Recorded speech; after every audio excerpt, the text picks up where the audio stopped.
Watch The Atheist Experience live Sundays at 4:30 p.m. Central. Visit tiny.cc/YTAXP and call into the show at 512-991-9242 or connect to the show online at tiny.cc/callaxp. It's time to get sexy on Secular Sexuality.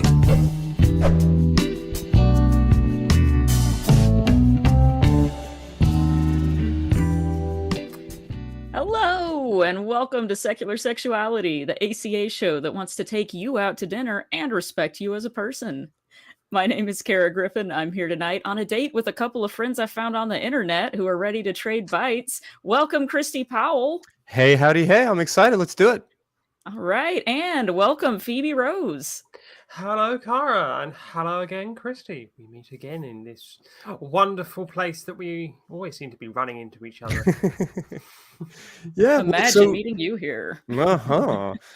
Tonight, all of us, I suppose, are going to be going out on a date with Phoebe Rose and learning a little bit of etiquette. So give us a call with your stories and questions at 512-991-9242 or tiny.cc/callsex because the show is coming right now.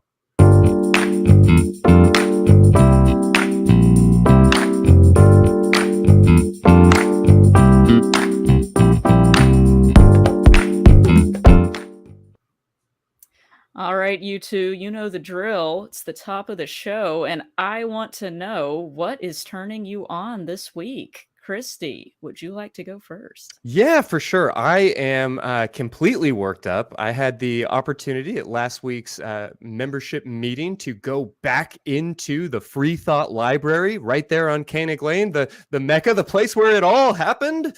And I'm very, very excited to be on AXP this Sunday when we have our grand reopening. We're going to have people back in the studio for the first time in years, and I'm a little worked up about it. So I'm all hot and bothered, looking forward to this grand reopening, and we're going to try to be back in the library at least once a month, the last Sunday of every month moving forward. So very, very exciting times after so much time apart. Well, that is fantastic news, and I may or may not come down there and give you some immoral support. Hey, please do. Outstanding. Yes, that's true. Well, Phoebe, what about you? What's turning you on? Plugs are turning me on, and the difficulty of getting a replacement plug that I have found for certain of my, intimate toys.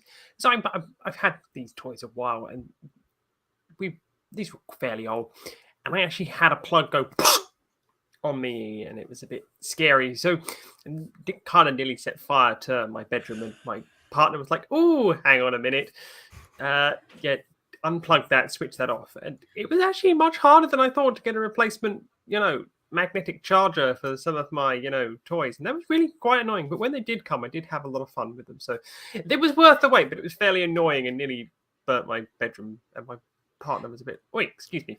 Yeah, I appreciate that we're like more and more switching to USB chargers for everything, but it does create that problem of like my phone or my vibrator, my foot, like which one am I going to charge? And you're swapping wires back and forth, and just everybody should use good toy cleaner is what I'm really trying to say. I think.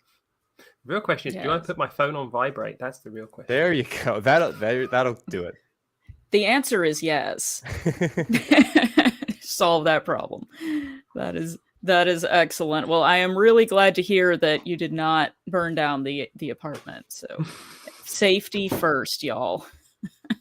All right. Well, let's go ahead and jump in. I am super excited about this episode, about this date that we're going on this evening. And I do want to say, just to start out, that, we want to be aware of how othering some parts of this conversation could potentially sound, while also acknowledging that many of us grew up in a culture where a lot of these ideas we're going to discuss tonight can seem really foreign.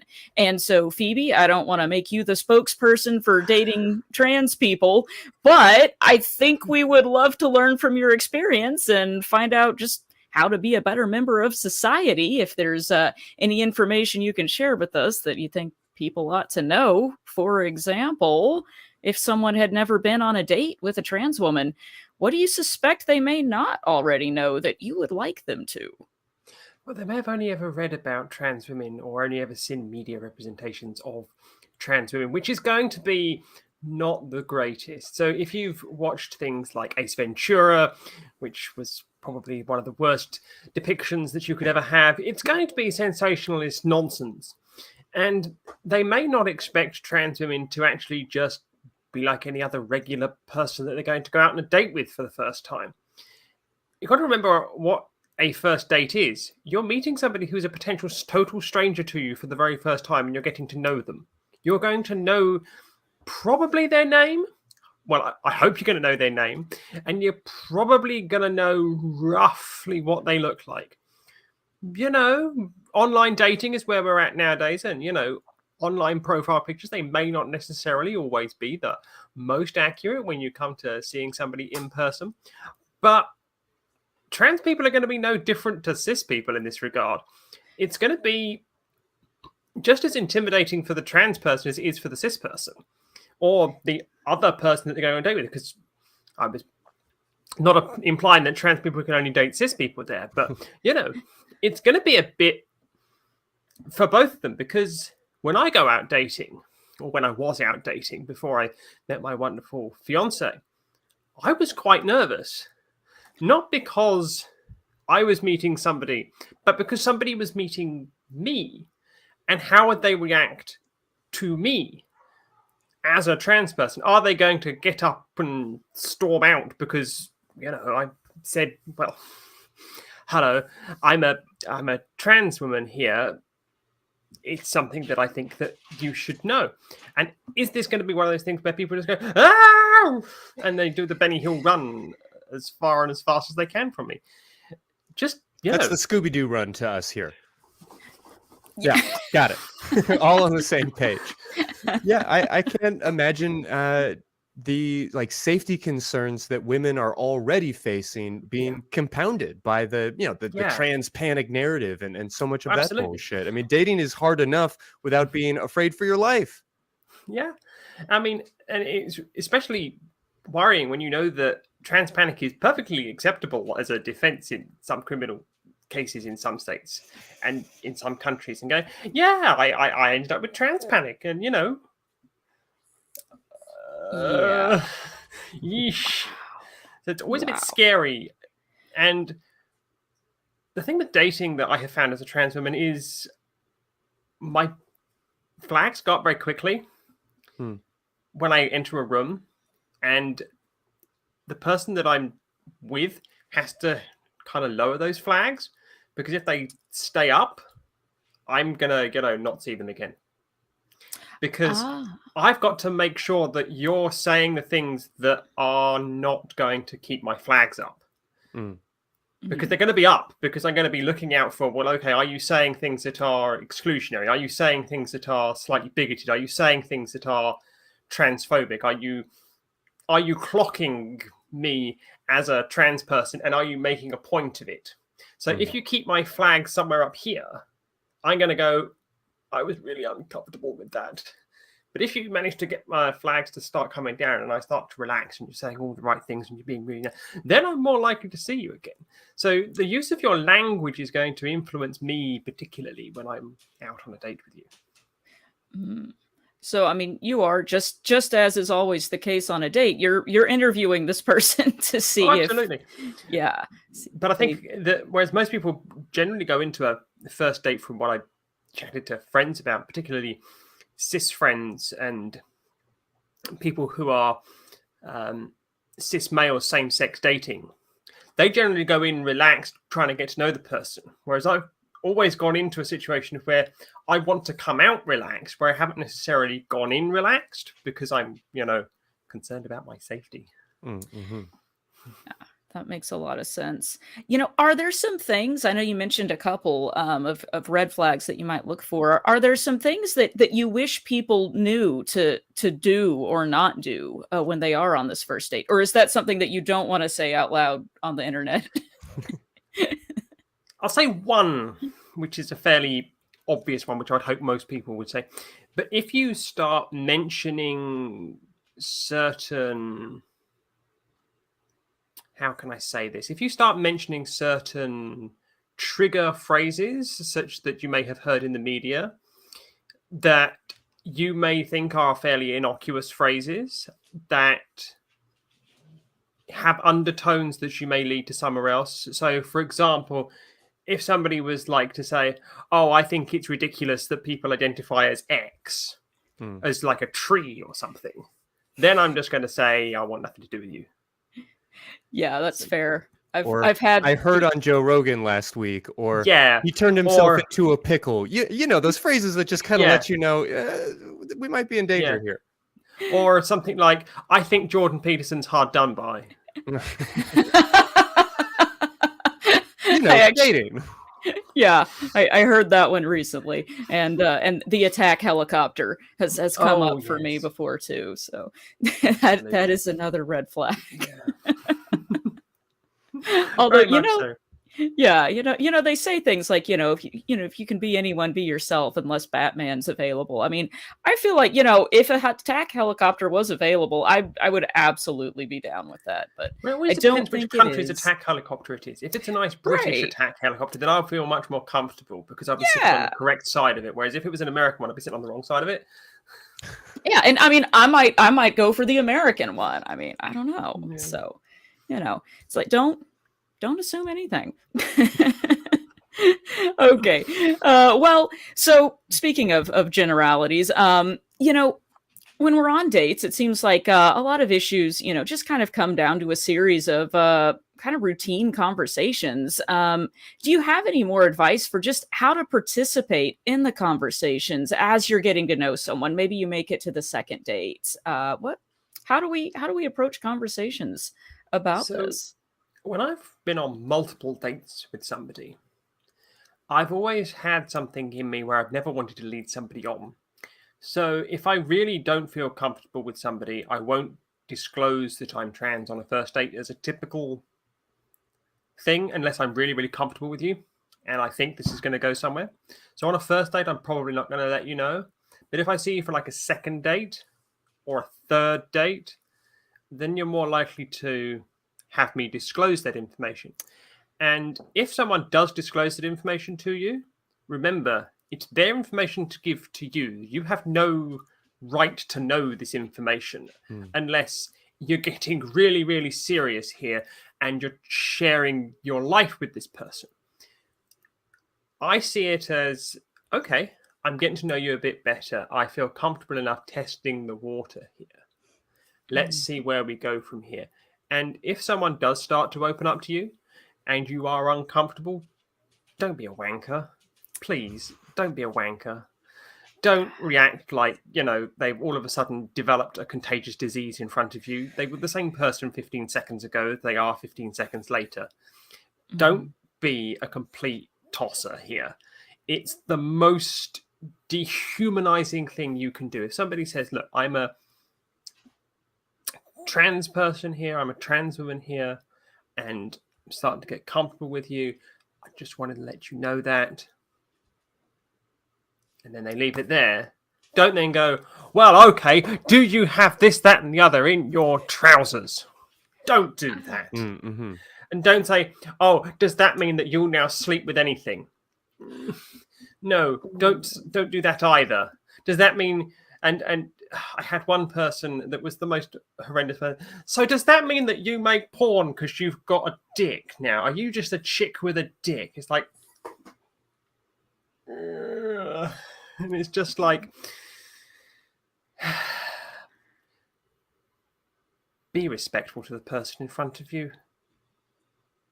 Would you expect somebody to ask you those questions or say those things about you? Just because you're now dating somebody who's trans, you're not automatically transformed into somebody who is not the sexual orientation that you are comfortable with. So if you identify as a heterosexual male and you're dating a trans woman, that doesn't automatically make you a homosexual non-binary person. It doesn't? What? No, we're not, leprechauns here. We're not going to grant you 3 wishes with a pot of gold. You Yeah, mean you're a normal human person? absolutely. Wow, Normal novel human concept. woman, right? Like I think it's Yeah, important that we recognize not just that trans women are women, but that it's not like it's a separate category. And I yeah, think that that is such a common challenge for cis people to really yeah, wrap their heads around, that if you are dating somebody and they tell you they're a woman, that only means that they're a woman. It doesn't mean that they're a cis woman. It doesn't mean anything beyond they're a yeah. woman. And if you feel like you are owed more specifics, well, then you should earn more specifics, only in the Yeah. sense of being a safe person that somebody would feel comfortable sharing pieces of their life with you. It's a level of insecurity that is on you, not on me. That's a you issue. If after I have disclosed to you about me voluntarily and you no longer want to keep dating me, fine. That's your choice. But be polite, treat me like a human, Mhm. and don't, whatever you do, go into a hysterical patty like you're a 2-year-old. You would think we wouldn't have to give this advice, but I'm getting the sense that these are real reactions that Yeah, people do sometimes. because there was In a short, television don't be a show. wanker. Yeah, there was a television show in the UK where it was all about people going on first dates. And there was a trans woman there. And at the end of the date, she said, "Look, I'd like to see you again, but I'd like to tell you that I'm trans." And he was like, he stormed out of the restaurant. And it was like, you've just done that on television, mate. You look like a complete prick. Yeah, glad to know we can rule this one out for the second Yeah. date. Wow. Well, and thank goodness that we have kind of moved beyond this whole pre-op post-op dichotomy when we're talking about being trans. I think for at least for people who are somewhat in the know. But what can you say about how to discuss someone's relationship with their own body? And I don't know if I'm asking that the right way or not. So it depends what you're asking about with the relationship with someone's own body, because they may have had a lot of uncomfortableness with their own body, and they may still have a high level of uncomfortableness with their own body. And the number one rule that I have is, would you ask your mother this question? Or would you ask I like your that father standard. this question? Yeah. Would you go to your mother and say, "Hey, mum, do you have a penis in your panties?" Would you say that to your mother? Because if the answer is no, then why would you ask somebody that you're on a date that question? Mhm. Well, So I have to follow it through. I know the audience is wondering. I'm not hoping to have sex with either of my parents at the end of a meal. How do you square that? Again, I'm not expecting anything being owed to me, but I don't know. How do you respond to that idea? So, the ways that you would go about asking those questions, you have to be polite about asking those questions. Hmm. Yes, you're hopefully not going to want to have an intimate after party with your parents. That's something that we're going to say is an assumption here, that we're going Frowned to say upon. Yes. Same page. Yeah. is something that we're assuming is true here. But you have to approach the question in a way of, well, am I expecting sex at the end of this date? Is this a first date? And if I'm expecting sex at the end of a first date, why am I expecting sex at the end of a first date? And where is it going? And what am I hung up about if I do have genitalia that I was not expecting presented to me? And if somebody has disclosed to you that they are trans, and you are polite in the way that you go about it, so you say, "Look, it's going to be an issue for me personally here if there's going to be a penis down there, because I personally am not in any way turned on or attracted or interested in penises. It's just not for me. And you are entitled to not be interested in a penis. Equally, you're entitled to not be interested in vaginas. And it's about understanding, okay, what am I comfortable with? And frame the question about you and not make it a them problem. It's a you thing. And you have to be, look, we're getting close now. I need to, for my own comfort, I don't want to lead you on here. I don't want this to be something that, well, I'm leading you up the garden path here, and I don't want it to be something where we're both now naked in front of each other and you've got genitalia that I wasn't expecting. So before we get to that, I'm just going to say I'm personally uncomfortable around penises. And if you have a penis, I'm afraid that I'm going to have to end it here. It's nothing to do with you. It's me and my preferences. I'm not going to have sex with somebody who's got a penis. Don't go, you've got a penis. It's the most disgusting thing I've ever seen. Why didn't you tell me this? It's like, because I have no obligation to tell you about my body. I have no obligation to disclose my genitalia to you. If it's an issue with you and you are comfortable with yourself in recognizing that, and you have done that work, and you go, look, I'm sorry, I have a personal issue here. That's fine. But as I said earlier, don't be a complete tosser.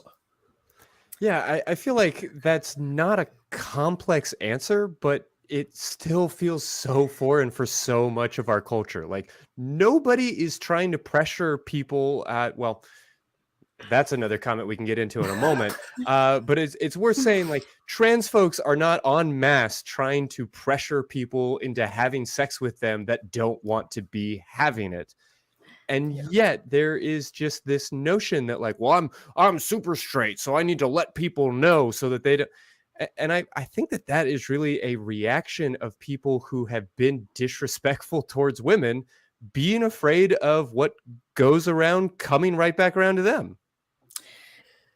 Yeah, I have to agree with you, Christy. I was thinking that as Phoebe was talking, that, this sounds a lot like, some homophobia that we're hearing, as well as just, again, with the misogyny of people thinking, that if they go out on a date with a woman, that her body is now somehow their business and their property, and that they are entitled to do what they want with it. And that's not the case.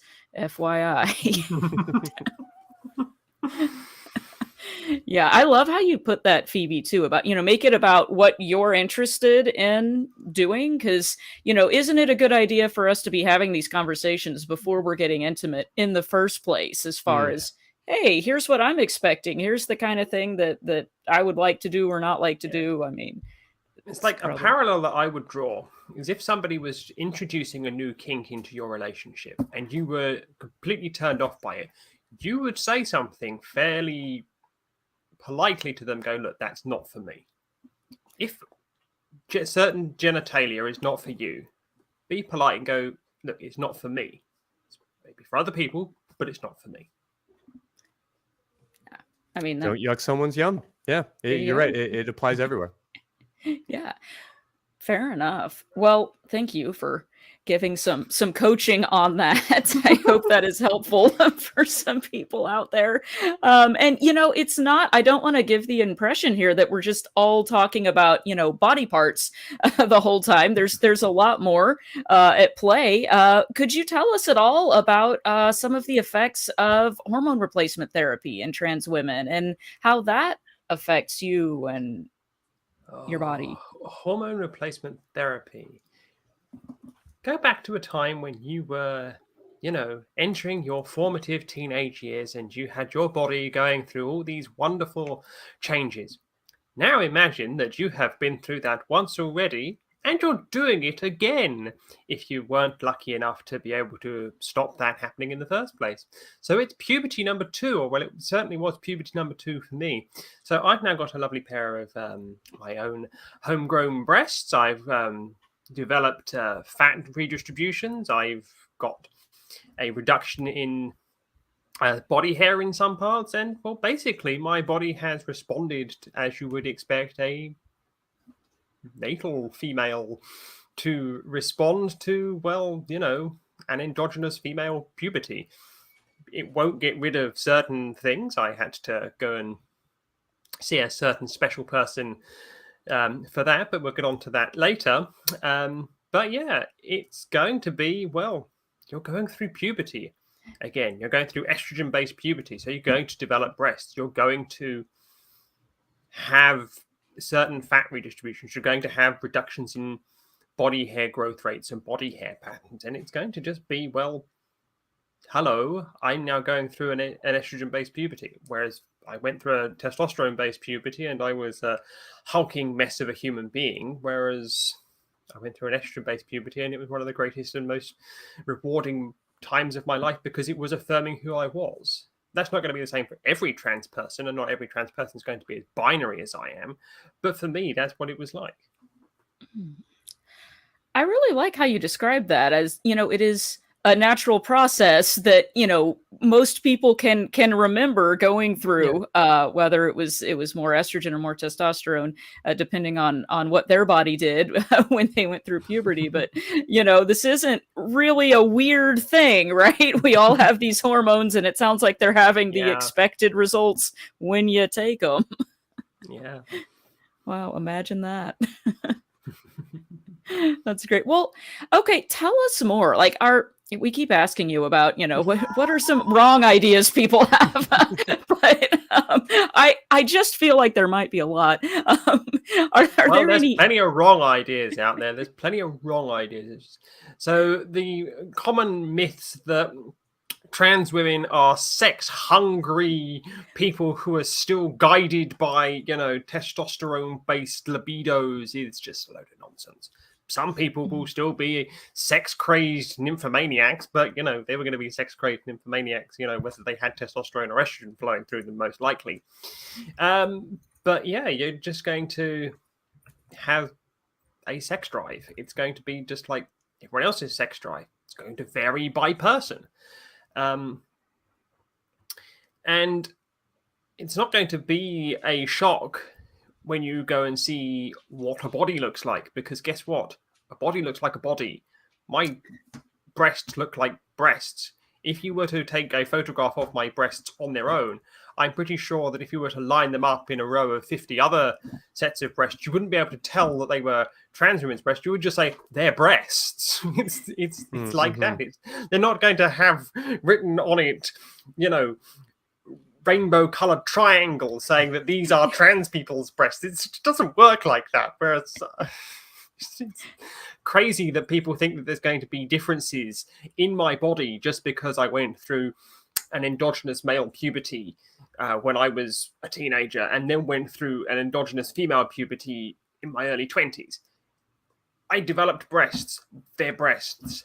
They don't magically become, 4-nippled Scaramanga things from James Bond that shoot lasers. It's not an Austin Powers movie.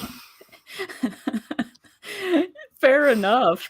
And that's an interesting point too, because I mean, also as a vagina owner, I have no idea, what to say, as far as what's it supposed to look like? Is it normal? I don't know. I hope so. I guess so. I mean, everything is normal. If it doesn't hurt, it's normal.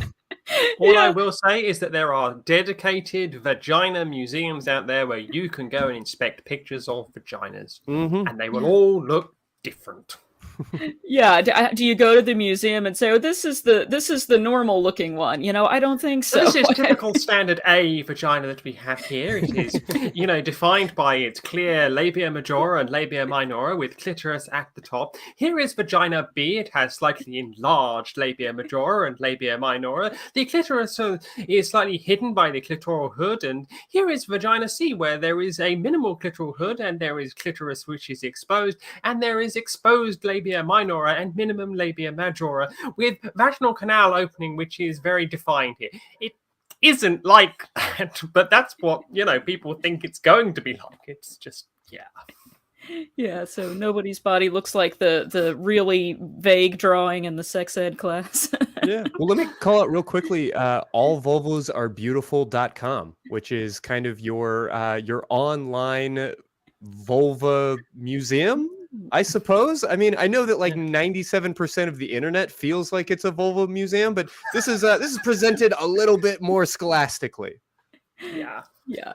But yeah. I love And those on that resources. note, if you are in London, the Vagina Museum, wonderful. Oh, I am adding Bucket that to list my item list. for me. Fair enough. I love it. All right. Well, if you like, I've got a couple of calls on the line and some emails that we got and some other things I'd like to respond to. For folks who are still on the fence about calling in, we do have some open lines, 512-991-9242.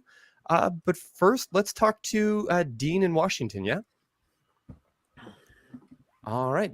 Dean, Hey guys, you wanted to talk about trans dating. What's on your mind tonight? well, I didn't want to be one of your lovely hostesses, to be the only trans person talking about the subject. Sure, And we appreciate I having have you. a slightly different approach to, dating as a trans person. I'm a trans man. And, basically, I would potentially have sex on the first date if it was established that the person was, comfortable with the trans community and, even if something unexpectedly pops out, like, it wouldn't be a big issue because for me, it's not. I don't necessarily have to come out to that person, but I do have to know their stance on what they feel about it, just to get a baseline. But usually when I ask out people, I've known them for a little while, so that's a part of me that I don't just like randomly jump into dates like from a 20-second like text exchange on Tinder. That doesn't make me feel comfortable. Sure. But if I am with a coworker or something, and I ask, hey, do you want to grab some coffee or, do something like that, then I get to gauge their reaction a lot better. And Yeah, usually so that's more when, like pre-date the screening. sex on the first date happens. Yeah. Yeah, and I don't want to make light of it, especially since I know that there's obviously a significant like differential impact and outcome. But it's worth noting that a lot of what you're saying boils down to don't fuck transphobes. And I feel like that's a good policy for all of us, cis, trans, or otherwise. Yeah, I agree. Awesome. Well, I really appreciate you adding your perspective tonight. Was there anything else that you wanted to make sure to walk us through? Yeah, I wanted to talk about the difference between pre and post P, if that's okay. Yeah, please. So for me, pre-testosterone, I wasn't super enthusiastic unless I got like really built up. But post, it's kind of like I'm more the initiator. And if I really like you and stuff like that, then I'll initiate a little bit faster than other people will, potentially. But that can also have its downsides as well, because you don't know exactly like what the intention of the other person is, if they want to take it slowly, if they don't have that kind of experience or anything quite yet, even if they only suspect it, suspect that you're trans. And I want to make sure I'm following you here. Like Phoebe was talking earlier about, HRT being like a second puberty. You're describing here that like being on T means that you're going out dating the world with, something of like the hormonal experience of a teenager. Yeah.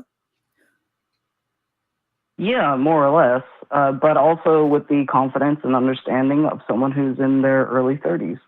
Mm-hmm. Yeah. Everyone so I have to like strike that balance between, being super hormonal, where it comes to, wanting more, and then understanding that that person might not be in the space to, be that person that might be able to become a partner eventually. Mm-hmm. Yeah. Well, I appreciate you just kind of walking us through your experience and telling us another end of things. Everybody has different ideas of how to date safely, and it's very challenging to describe something that's going to work for everybody. But more than anything, I think it's important for us to recognize how different it is for like vulnerable members of our society. And so, Dean, I very much am grateful for you kind of walking us through that. Yeah. And I'm really glad that she was able to speak her piece, and you guys got to ask your questions, and she's comfortable enough to actually, tell you. Well, beautiful. Sorry, I'm not good with the names. No, not a problem. We do have some other calls coming in, as well as some written stuff that I'd like to get to, but you have a great night. Thank you so much. All right, Phoebe, I had another question that came in through the Discord that I wanted to hit you with if I can. The question was, when one discovers they are trans, what's the one thing they wish somebody told them about when it comes to intimacy or sexuality? The one thing that I always wanted to know was it possible for me to experience sex the way that my brain thought I should experience sex?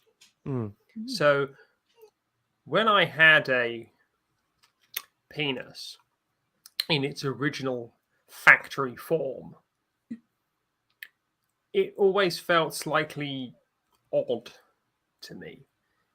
And I always wondered if I would ever experience sex the way that my brain thought I should experience sex.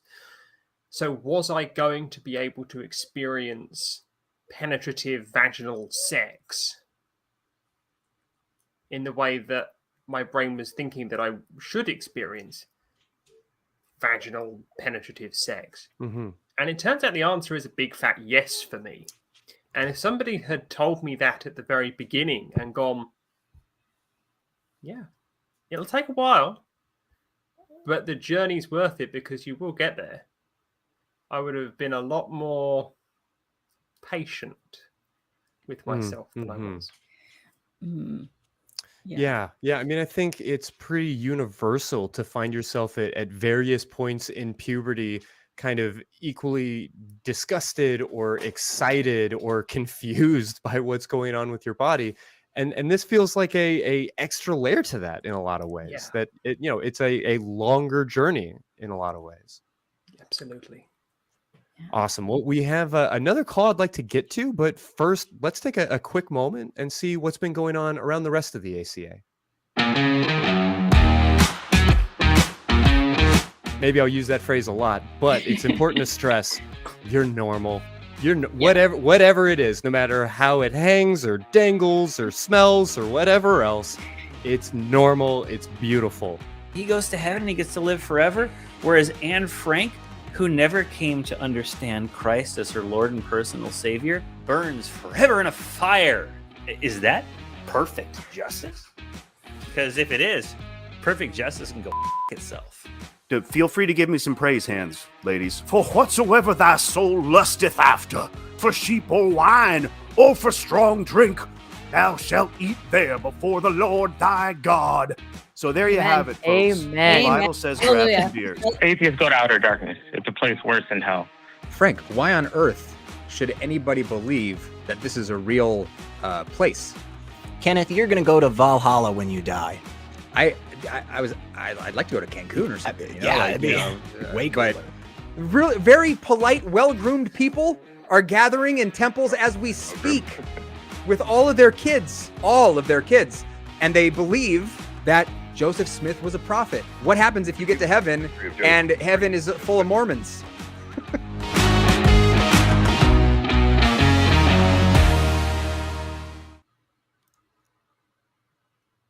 Beautiful. Well, let's jump right in and talk with Jane in Minnesota about sex repulsion. Jane, what's going on? Hi. So I am married. I be in my marriage, but I just really struggle with radical and seemingly causeless shifts from being open to sex and comfortable with, everything from sex to nudity, just subtleties of sex. Repulsed. Oh, excuse me. Yeah, I'm so sorry, Jane. That was a small mistake on my part. Can you repeat that last bit? Yeah, so going from just like seemingly causeless shift from being comfortable with sex to being extremely sex repulsed, and same thing with nudity. And I mean, every aspect of sexuality, just absolutely like I can't not make a face. And so it's a real problem. I don't want to be that way, but I've even wondered at times, because it can last for like months, if I'm asexual, which was terrifying, of course, when I was first thinking about that, because I am married. But then I will snap out of it at times, and it'll be fine. I'll be comfortable, and then it just will switch again. And I was raised very, very strict evangelical, right in the middle of the purity movement. I feel it's important to mention that. Mm-hmm. And a lot of my first sexual experiences, and even just with male nudity, were unfortunately very influenced, connected to my father, who is my abuser in my life. He was horrible, but this was not in a rape context. I want to make that clear. It wasn't rape, but it was just very, very unfortunate that was kind of how that happened in my life. So I think that could have something to do with it as well. Sure. And I'm just not sure how to heal, how much of this is natural for me with my personality. Am I like gray sexual? Is this normal for me to go through shifts? Or am I just so damaged? Yes. Even though I've really tried, like I do belly dance. I used to take pole classes. Like I've started watching porn a little bit, trying to get comfortable. I mean, stuff that I would be terrified or just horrified that, I'm even going there. And I'm actually going to start a job at a sex adult shop that is a really wonderful chain, very, very healthy, like classy place. I'm very excited to work there, but I'm kind of like, oh my gosh, I feel like it's part of my story that I need to do this to come 360, but I'm kind of like, is this going to make it better or worse to be working with these things, seeing these images? Maybe it'll help, So I just really, really was wondering, Christy, I know you're a therapist and you deal with this, and for weeks I've been wanting to ask you this question. I just wondered, all of you, what you'd say, how I could heal or find out, what's normal and be a fully functioning adult person. No, I so appreciate that you are taking this part of yourself seriously, and it sounds like you're putting like meaningful thought and effort into it, and really challenging yourself to maybe push against some of that discomfort, which we know that type of exposure can be really, really useful in healing and becoming more comfortable as we normalize these things. But as you were speaking, the thing that maybe stood out to me or had me potentially concerned was whether you might be pushing yourself too far, stretching yourself until things start to like really, really hurt. And I think the most important advice is that you would be tuned into and listening to your body. That doesn't necessarily mean that you obey your body, because if something makes you a little uncomfortable, it's probably a good idea to do that like yoga stretch that you're doing. But if it's starting to feel like it's really hurting, that's not good yoga. That's overextending. That could be really damaging. How do those ideas resonate with your experience?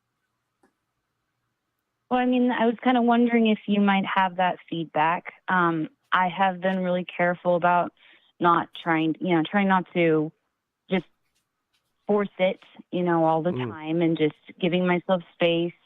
But So with the interesting thing with porn is, from what I have seen, it's actually raised my opinion of human bodies, as opposed to being like, the more I have seen, the more I've been like, oh, that's not disgusting, or Yeah. that's not, I don't have the reaction I'm expecting to have.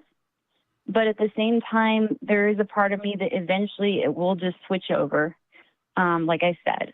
But yeah, I guess I'm just like trying to figure out, how do I find an equilibrium? And, are there ways that I could process this and kind of like reset when this happens? So something else, this is what I was trying to think of. The more that I am able to be intimate and kind of keep that on a sort of semi-regular experience, the less likely I am to this sort of like the switch doesn't happen as much. But then if there's been like a while, then it's almost like my body just like from the inside just like shuts down, and it's like suddenly switches. So that's all I can say. I really don't know. I am trying to be gracious and not force things, but I also and I think that's so valuable. Sure. What I might suggest is that you really key in on that relationship with your body to the extent that feels comfortable for you, and find ways to be able to like stabilize your body when you have those kinds of reactions, or before you have those kinds of reactions. If you're well clued into yourself and you notice that you're beginning to feel uncomfortable, are you able to soothe yourself? Do you have good coping skills? Things like yoga or meditation, even something like box breathing or these different grounding exercises. There are a lot of things that you can do to help soothe yourself when you have that type of reaction, which could be really valuable. Tell me a little bit about what your healing journey has looked like. I mean, are you somebody who has found a lot of success by working with a therapist, or are there books that have been meaningful to you, or is this something that you've been kind of white knuckling on your own? As far as the sexuality aspect of my mental health, I really have been white knuckling it on my own. I don't have the money for therapy right now. Sure. I was just diagnosed with a personality disorder, and I'm doing everything I can to find worksheets and watching professionals, and I'm basically doing everything I can to try to, get help. And I'm still finding it, but no, not really with this. Sure. I really don't. You are the person I thought of. Not to put any pressure on you. Yeah. Well, I definitely don't want to dismiss what you're saying in the least bit, but just as a word to you and to everybody else watching, there are more low cost or free therapy options than you might realize. And it's going to depend on where you are. I recognize that the offerings are limited. It is not a great system, particularly here in America, the way that we fund healthcare, and mental health being like sort of the, table by the kitchen of the health sphere. There are a lot of barriers to access, and we've talked on this show a number of times about some ways to overcome that. And so I do want to encourage you to be curious and to see if there may be some options in your area. Very quickly, I'll mention openpathcollective.org. I believe it's I'll make sure to have that in the show notes for this episode, as well as some of our longer conversations on this topic. But taking for granted that finding a good sex positive therapist in your area being difficult, I might recommend a book like Leaving the Fold by Marlene Winnell as a way of like really looking at that relationship with Christianity and how you're healing in that way, as well as a lot of what you're doing, that sort of gentle stretch to normalize and acclimate yourself to these things. And if you can support yourself during that process, and instead of like pushing yourself harder and harder and harder, by showing yourself some kindness Recognizing that, all right, I'm going to watch some porn and that might be really fun, but it might also be dysregulating. And so beforehand or perhaps afterwards, I might want to take a bath. I might want to go for a walk, call a friend, spend a little bit of time singing. I mean, all of these things are things that we know can help stabilize our nervous system and help you regulate as that feeling of terror starts to kick in. So it's going to be different for everybody. And I would definitely hope that you would have some support in all of this. But the most important thing you can be doing is supporting yourself by not dismissing those uncomfortable feelings and instead like working to tend to them and to show yourself some compassion. Yeah. So do you think, like, how can I find out if this is my sexual identity that I kind of go through periods of time? Like, is that ever normal? Is that kind of a gray sexual type of experience? Or is that just me being kind of in limbo right now and not being fully, healthy or comfortable as who I am? Do you have any thoughts on that? Yeah, I wish that there was a blood test or something that we could offer you. And this is tricky space that often comes up around the ASPECT community because it can be difficult to differentiate between, who we would have been at birth if we hadn't had the environment that we did. And that's really going to be true of all of us on some level.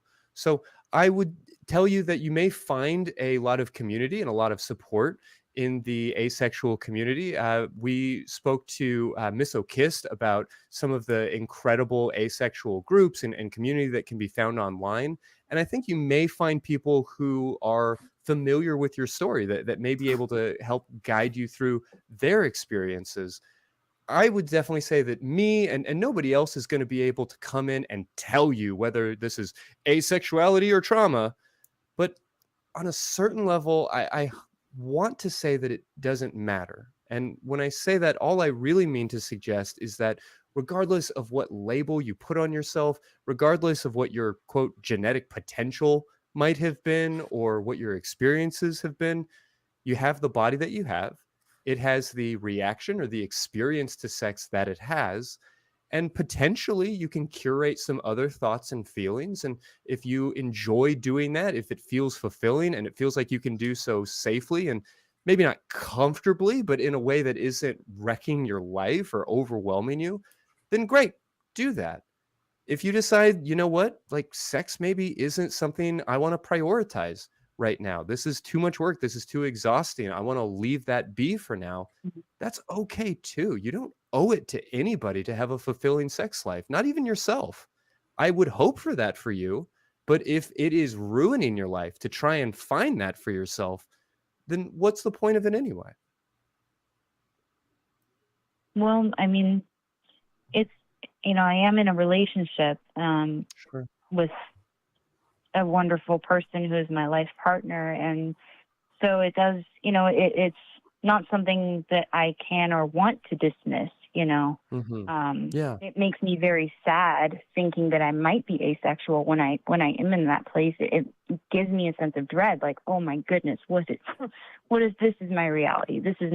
I'm not okay with this. Not that it's bad, but for me, that's not okay. And so I just am trying to figure out, okay, how do I handle potentially, like, assuming that maybe it is, I don't know if I should assume it's trauma, given that I don't feel satisfied thinking that I might be asexual. If I should approach it as, okay, let's just assume that this is trauma. Now, how can I treat the trauma? Or if I should try to go a different way. I don't know what that would be, so. Yeah, well, without wanting to be prescriptive about it, I'm going to trust you to know yourself, to know your body, and to know what feels good for you, more so than anybody else could possibly tell you. But I might suggest that it sounds like you've had a lot of traumatic experiences in the past, or I really shouldn't even say a lot. Much of what you're describing feels very familiar and is unique to you. But recognizing that, if you are asexual but are having sex or having sex that makes you feel uncomfortable, that feels like a form of trauma kind of in its own right. it sounds like a lot of what you're experiencing is going to have some of the hallmarks of pain and may require a little bit of healing. And so, regardless of who you are, quote unquote, I think that working with a therapist, working to soothe and become comfortable and more compassionate with your body is all going to work out regardless. Mm-hmm. And you'd say the same thing for just visual, like nudity, or, you know, reading comments that people have who are horny, or like all of that. That could also, I could process that in some way. I don't know. Yeah, you know, there are the asexual community is huge with a lot of different types of people in it. Many of them struggle with different forms of sex repulsion, but it's not an automatic piece of being asexual. And so, from a lot of what you're describing, I would imagine trauma plays a part in all of this. But I guess more than anything, I really want to encourage you to enjoy your body as it is, to enjoy your life as it is, without feeling like you need to force one particular outcome. Your happiness, your health and wellness is the most important piece of all this. Yeah, I guess that's surprisingly radical in my mind, but that's a good note, and I will definitely take that to heart. Sure. Well, and there will be a handful of resources in the show notes for this episode that might be useful for some of the things that we've been discussing. Let me encourage you to be curious, to check some of that stuff out, to find what feels good, but also remember that this is not an obligation, right? If it's not benefiting you, then who is it benefiting and why bother? Mm-hmm. We really appreciate you sharing your experience with us. I know that all of this can be very challenging. We'd love to hear from you again as you kind of take another step in this journey. And if you get any clarity, please give us a call back. Okay, thank you. Hey, thank you so much. Bye. Mm-hmm. Yeah, challenging material, folks. The reality is we, are joking about, going on a date, and we're talking about dicks and pussies and fun, good stuff. But we're all here doing this because there's some very real work to do. We live in a world where being trans on a date is like an inherently vulnerable position. We live in a world where so many of us have been brainwashed by, Joshua Harris, John Eldridge type, bullshit that we've been trying to debunk on this show. But so many of us carry those battle scars, and it can be difficult to know who we even are had we grown up without those challenges. So I don't know. I'll stop pontificating, but I just so appreciate Phoebe and Kara, y'all being here and helping to, I guess, peel back some of these onions. Yeah, I definitely appreciate you taking that, Christy, and I can certainly relate in some ways to some of the issues that came up in that call myself, and I definitely don't know all the answers, but hopefully we're able to put some information out there that's edifying and helpful to somebody. So glad to be here for the conversation. And speaking of which, we have more conversation to do. We still have Phoebe here with us. And, you alluded to some things before we took calls, Phoebe, to do with having bottom surgery or feminizing genital surgery. And we spent a long time at the beginning of the show mentioning how it would be rude to ask people prying personal questions about this kind of thing on a date. But we're also an educational show. And you did ask beforehand. You did ask politely beforehand. Yes. We got consent for this date. Yeah, there is consent. There are props coming up, by the way. And I cannot wait. Yes. So please do tell us what kinds of things you would, like to share that you would like people to know about regarding this kind of surgery. Is there anything that you'd like to talk about regarding just the results or the process? Well, I personally never liked the factory model that came with me at birth.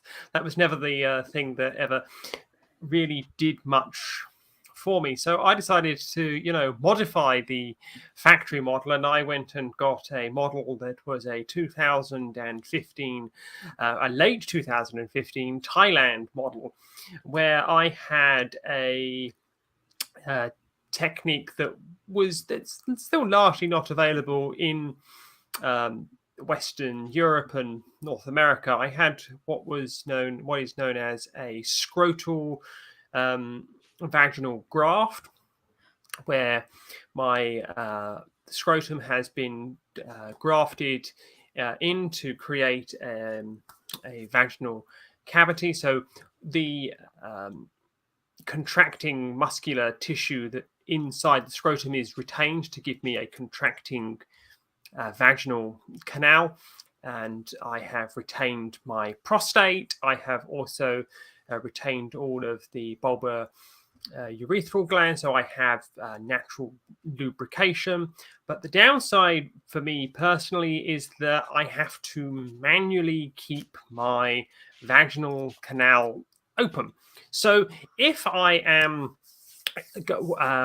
being someone who's not interested in the long-term, when I say long-term, I mean it takes about an hour for me to do the longer dilation that I do, I will simply use something that you can get, which is a silicone-based, wearable, insertable vaginal dilator. You can purchase these on the internet, and they are designed for cis women with vaginal atrophy, but they do work well for trans people as well. And you can wear these, and I do wear these to help keep me open if I don't really want to go through, and I'm not looking to get that long depth that I need to do. But to retain that long depth, I do need to occasionally go for the slightly more bulky and medical grade dilators that I have here. So the box that I got, there are 4 dilators in here. There is a small, there is a medium, and there is a large here. This one here that you can see, this is the travel dilator, and this one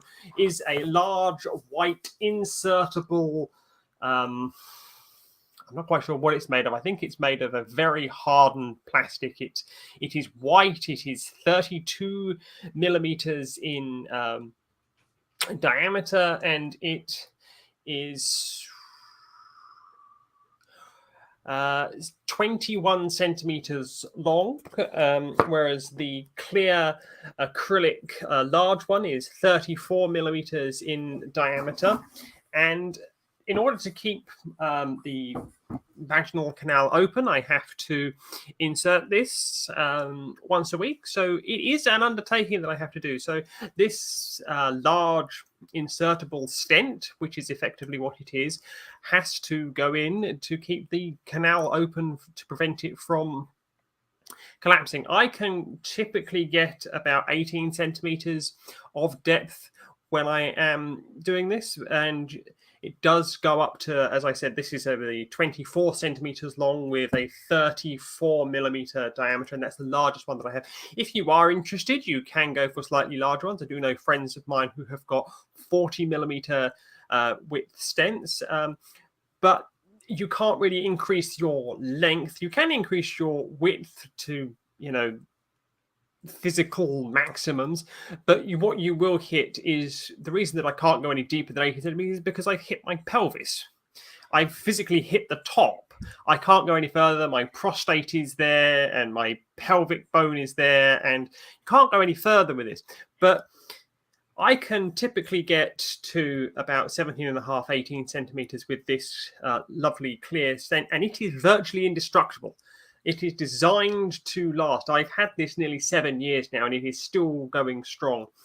But when I went to Thailand, these are the ones they give you as the medical aftercare ones. And I was having to do it 3 times a day for 60 days. And then it was twice a day for a further 90 days, then once a day for a further 90 days. And then you gradually phase it down. But your mileage may vary, and it will vary depending on the technique that you have done. So if you were to have a standard penile inversion technique, you'll have a different result than what I have. You may have a different look to what I had.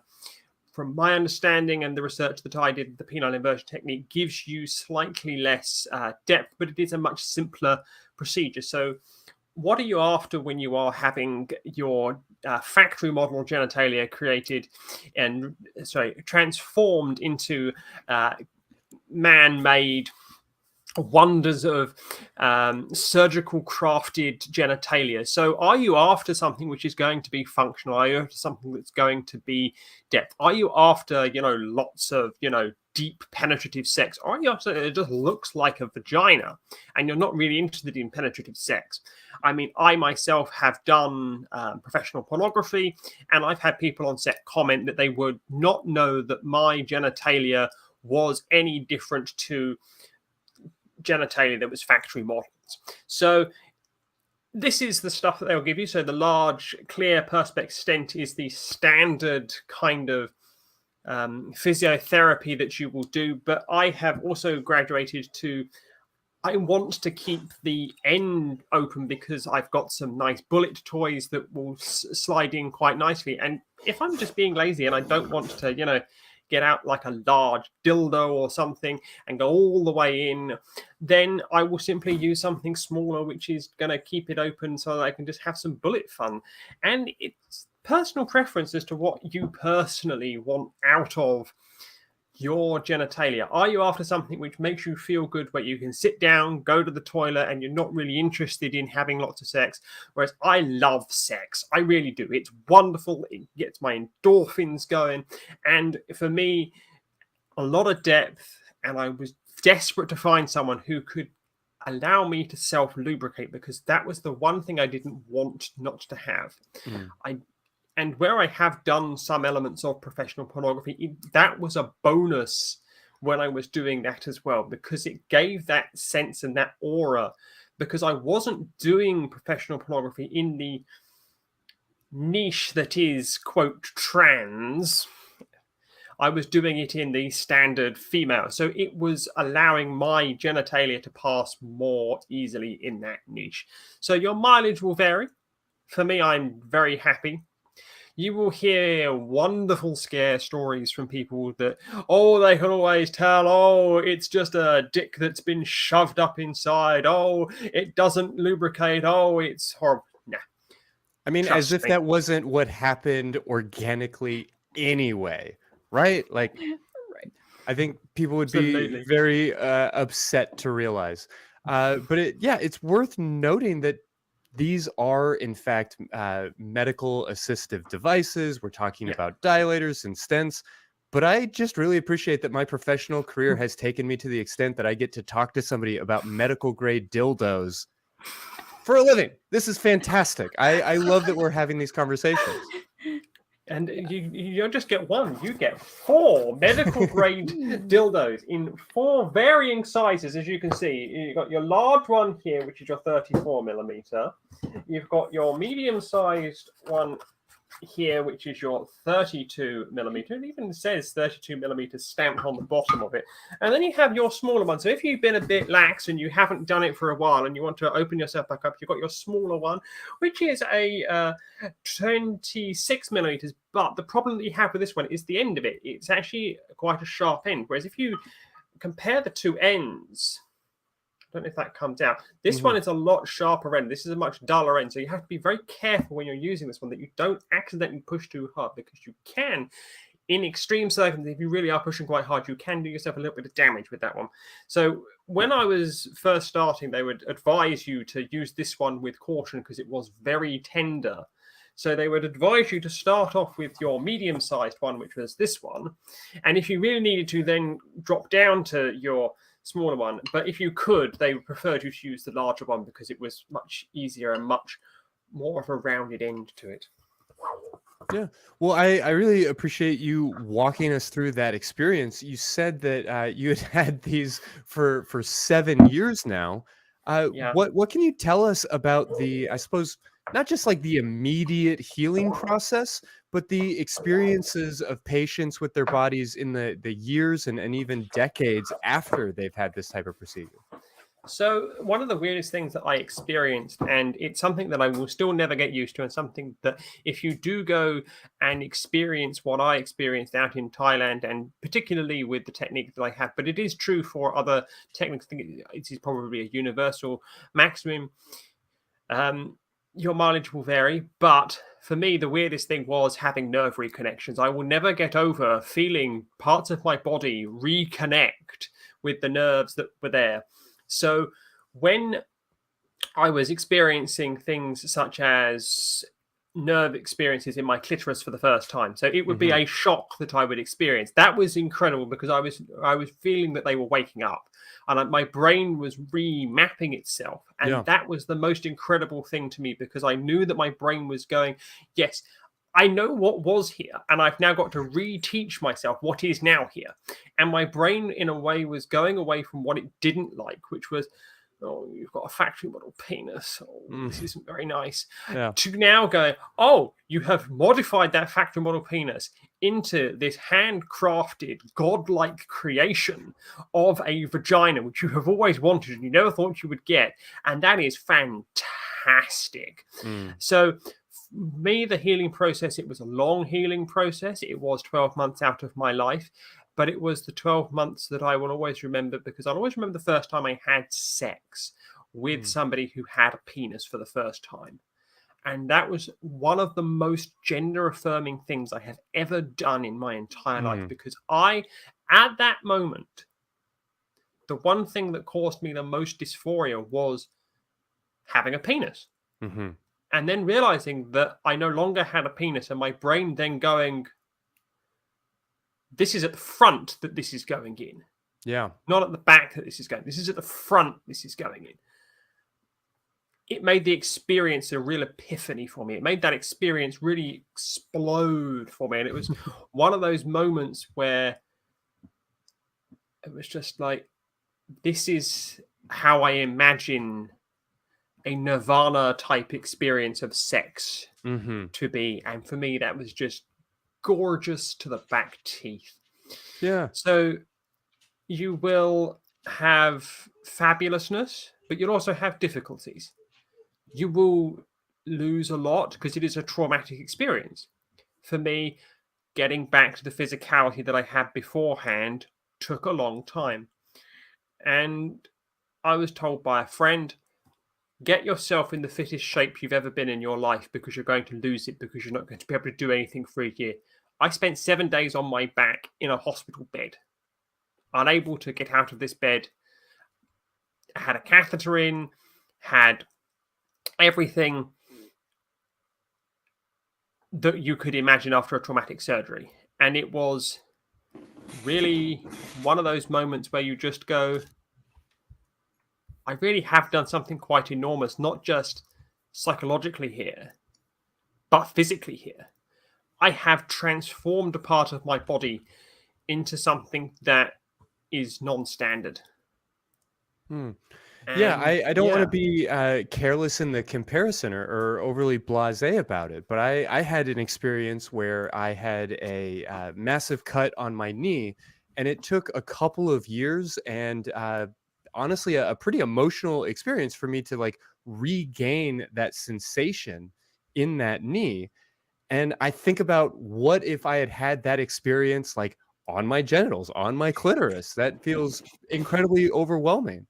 You know, we see these YouTube videos of people experiencing a like cochlear implant and maybe hearing for the first time, or hearing for the first time in a long time. Is that at all an accurate way of thinking about your experience? For me, when I sat down on a toilet and urinated for the first time, that's how I would describe it. Sitting down and realizing that it was completely functional for what it was designed to be functional for. So my urethra was working, and I could sit down and I could go to the toilet. That was just incredible. That moment in and of itself was incredible, because that is what I had always wanted. Yeah, the sex was a bonus, but to be able to sit down and take a piss was just incredible. Yeah, I could sit down and take a piss with a penis, but it would hit the bowl. Whereas I could sit down, take a piss, and it didn't hit the bowl. My skin didn't touch the porcelain. It was just incredible. And I could sit there and I could go,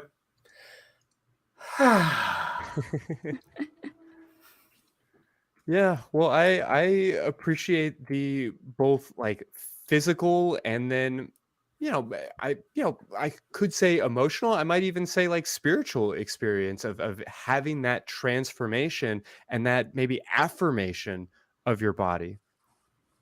Absolutely.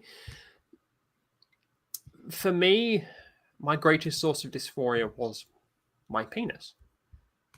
And to be able to eliminate what was the greatest source of dysphoria for me was incredible. And it's going to vary by person, and your mileage will vary depending on where you go. And I'm not trying to say that everyone's going to have results as amazing as I have. I know that I got very fortunate, and I was in a position in my life where I was able to afford to go to Thailand. Not everyone can afford to go to Thailand, and it was a very privileged position that I was in. But I took advantage of the opportunity that I had. No matter what people were saying, oh, you're going to Thailand, oh, it's dangerous, oh, you're going to have... Yeah, it was dangerous, but all surgery is dangerous. Sure. Yeah, I was flying to the other side of the world. But so what? This meant more to me than any of the dangers that I was going through, because it alleviated the biggest source that was holding my life back. Mm-hmm. And after I had eliminated that issue, I was able to start doing other things with my life. I know that other people can say, well, I've been able to get on with my life in different ways and it wasn't such a big issue. That's perfectly valid as well. But for somebody like me and for other people that I know, being able to get over that hurdle allowed me to move on to the stage of my life where I'm now a much more wholesome and a much more rounded and a much happier person.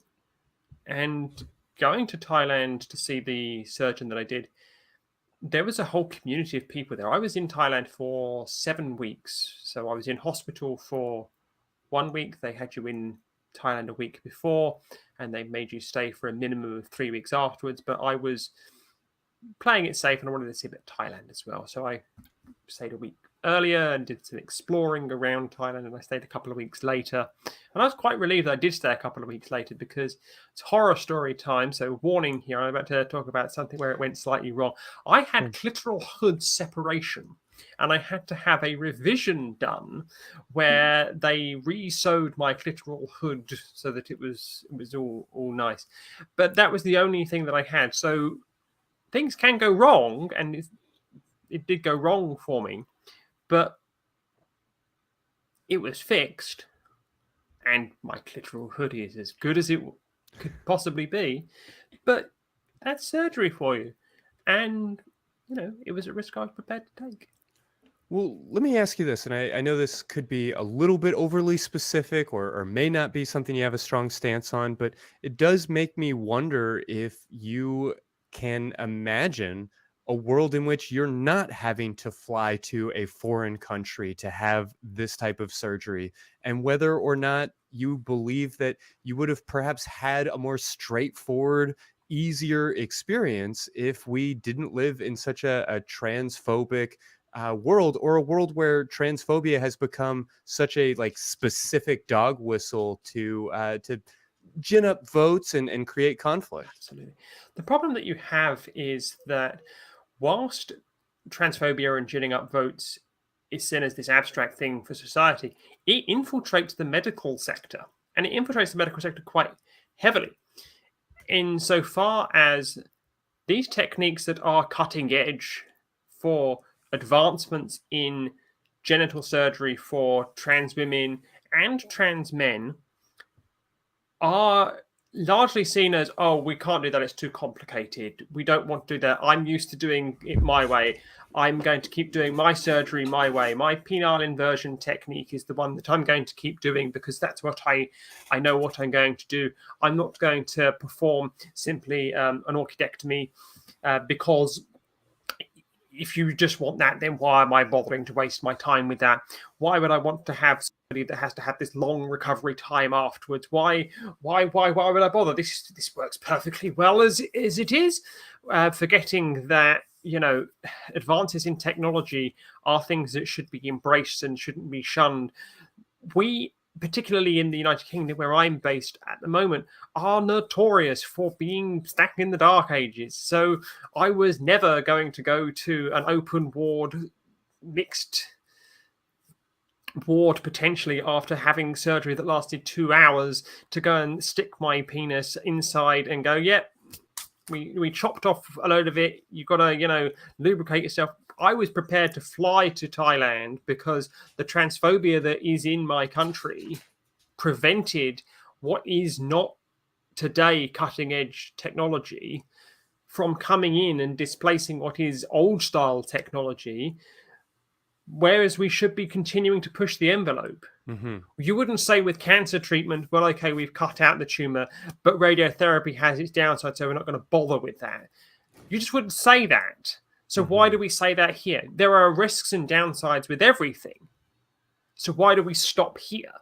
I would have loved not to need to spend thousands of pounds and to have other people that I know spend thousands of dollars to fly to a different country because the institutions are stuck in an era of gatekeeping, comfortableness, and quite frankly, whatever your dog said. Excuse me. Of comfortableness, of quite frankly, what they know to be best, and therefore they know it to be best, so therefore they're going to do it. If a new drug came onto the market tomorrow that was able to reduce symptoms in a disease or to cure a disease, and a doctor was to turn around and say, well, this drug that I've been using that can, make you not have this, that, and the other, but won't cure you, but I could use this drug that will cure you, and they would say, I'm not going to use the drug that will cure you, I'm just going to keep treating the symptoms. You'd start to question that doctor's, wherewithal. So why is it acceptable not to push the envelope in the UK, in Western Europe, in North America? Why is it that countries such as Thailand, such as Taiwan, such as South Korea are pushing the envelope? Why are they doing it and why aren't we doing it? Mm-hmm. Yeah, that's a really great point that you're making there. I'm glad you brought that up. And I so appreciate you coming on and just sharing all of this with us. I think we learned a lot of information tonight that a lot of people don't know about, and I definitely learned a lot. And you've shared your personal experiences as well as putting it in context for us. What if people want to learn more? Where can they go? Are there podcasts? I hear you might have some resources you can point people to, or any other resources that people might be able to learn about this. If you want to learn more just generally about trans people, I do have my own podcast called Transition Stories, where I interview non-cisgendered people about their transition and what gender and gender identity means for them. But the best thing that you can do is research.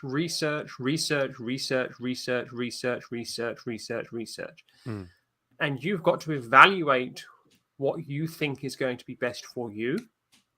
So are you going to be able to manage a 12-month recovery time? Are you going to be able to manage that? Or is a 6-month recovery time something you can manage? Are you going to have those structures around you? What exactly do you want out of your own genitalia? Do you want genitalia that you have to stick something like this small red silicone wearable dilator in to keep the end open on a regular basis? Or do you just want something that looks like a vagina, that you're not very interested in that? What exactly do you want from it? And those are the questions you have to ask yourself. So there is a massive community out there. I wouldn't normally plug Reddit, but there are massive Reddit communities out there. There are individuals on there who will be able to point you into more directions where I am. And ask surgeons themselves. Email surgeons. Ask surgeons about their technique. If they don't get back to you, is that someone that you really want to go and give your genitalia over to? If they can't say, well, this is my technique and my technique is this because. If they don't then say to you, well, it's there on the website. If you're asking questions and they don't get back to you, that raises a red flag for me. Whereas if a surgeon says, okay, here's the upsides, here's the downsides, here's results that I have done, here's some of the things that have gone wrong in the past, here's how we've corrected them, here's papers as to what I have done, here's some research I've done. If they're saying those things to you and they give you the information so that you can evaluate it, that's probably someone that you're more likely to get a better result out of because they're open with you. And simply do what is making you most comfortable. Don't take because someone's given you a flashy sales pitch. Don't do it because someone said you must go and see this surgeon. They must go and see that surgeon for themselves if they are saying that. You must go and see the surgeon that makes you the most comfortable. And if you are comfortable seeing that surgeon and you are comfortable with the results you have seen and you are comfortable with the research you have done, then go for it. If you are uncomfortable doing it, then ask yourself why you're uncomfortable.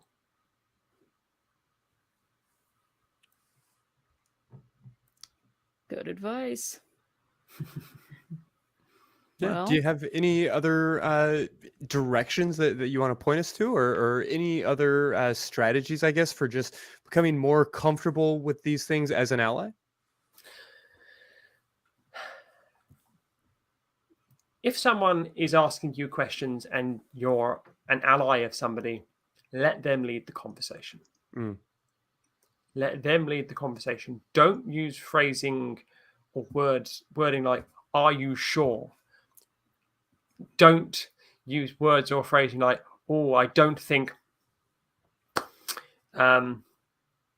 this is something that you should do. I think that you should just be comfortable. Don't try and make it about your uncomfortableness. They're asking you because they've made this decision already. So let them lead the conversation. Be somebody to be a sounding board, but don't try and talk them out of it.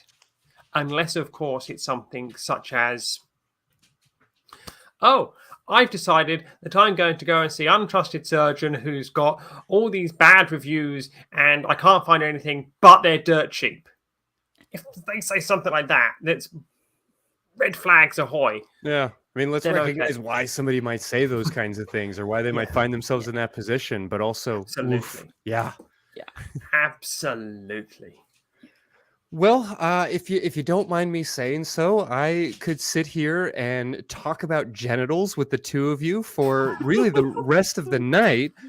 But instead, I do think it's a good time to remind people that they can keep up with what's been going on with the ACA on our website at atheist-community.org. You can email this show and potentially have your question read on air by emailing us at sex@atheist-community.org, or you can email the ACA in general with tv@atheist-community.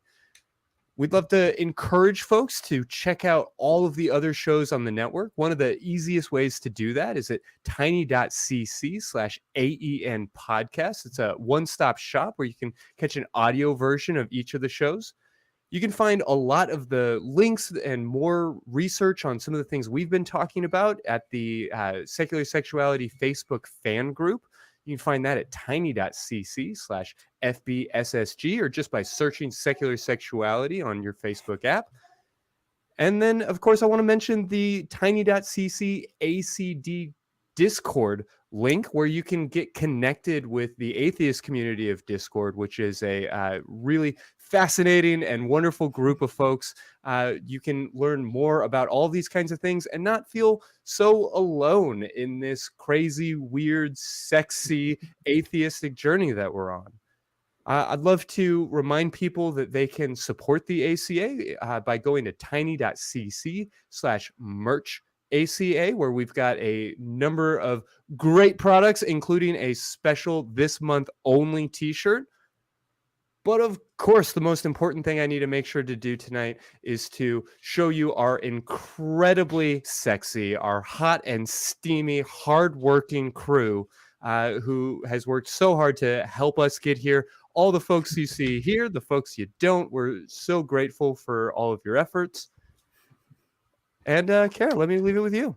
Yeah, well, I have thoroughly enjoyed our date here this evening. I hope both of you have as well. Are there any final thoughts before we wrap up that you would like to leave the audience with tonight? Don't pay with American Express. Don't pay the bill with American Express. Good point. Yeah, I don't know Diners how. Club International, mate. Also.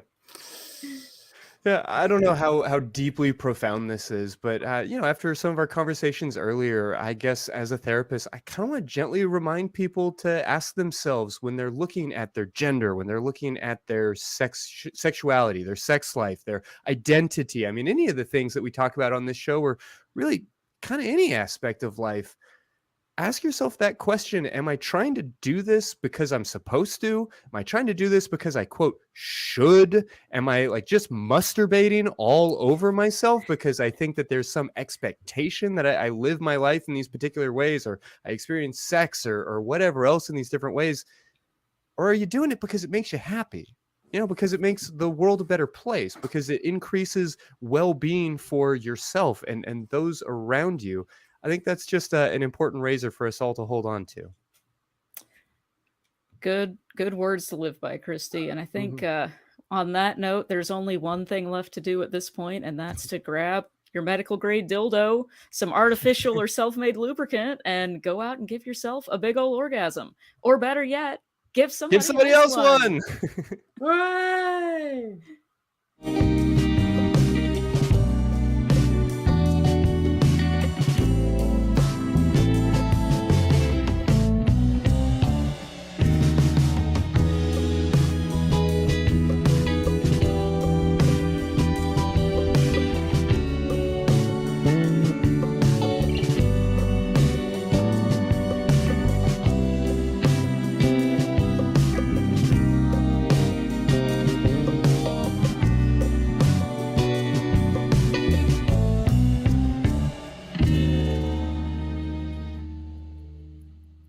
Watch Talk Heathen live Sundays at 1 p.m. Central. Visit tiny.cc/YTTH and call into the show at 512-991-9242 or connect to the show online at tiny.cc/callth.